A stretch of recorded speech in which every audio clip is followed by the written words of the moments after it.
kay mani mang niudto atong sudan for today is okra, diba? So nagpatay mi kagahapon og manok kay iba family day. Na may manok nga laagan kayo ba, kana bitaw nitabok man siya ngadto siya sa lain nga balay nya may gani kay giuli man informing us na basi daw kung amo atong manok kay ang naa may specific nga color amo ang manok, no, kanang kuan man na siya nakakulong lang.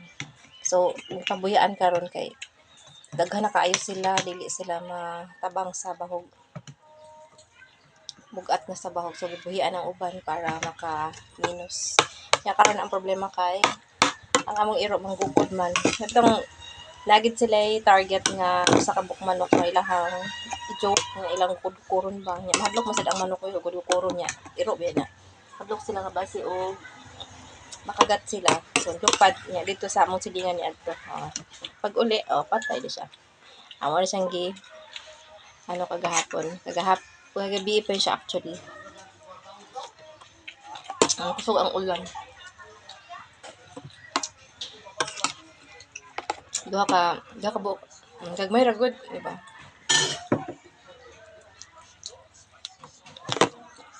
Gabi ako siyang gitunga. Ang katunga amo ang gi sa buwan kagabi butangan nimo og kapayas. Nya ang other half amo na po siyang gi sa buwan karon nga morning nya.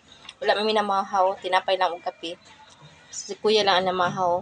Wala pa ni siya sahog kaganihan nya. Karon sa hapon kay daghan man og sabi nito nga okra. Ako siyang butangan para nasa green nga something.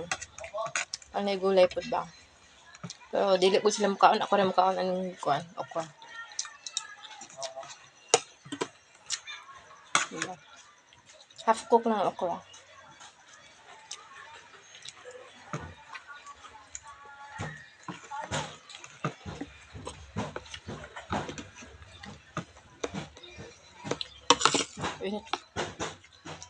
Wala may kalutog kanon, kaganiha. Ay sayo pa school niya kanang ay bahaw kaganiha. Si kuya nagkaon yan. Since na pay bahaw, wala ko nagluto tapos sa agreement na mo ganiha kung sino ang mauna pag-abot sa sino ang mauna nga maabot sa house, magluto. Yeah, syempre ako yung nauna. So ako yung nagluto. Ako na lang giinit ang chicken. Yung butangan ako okra.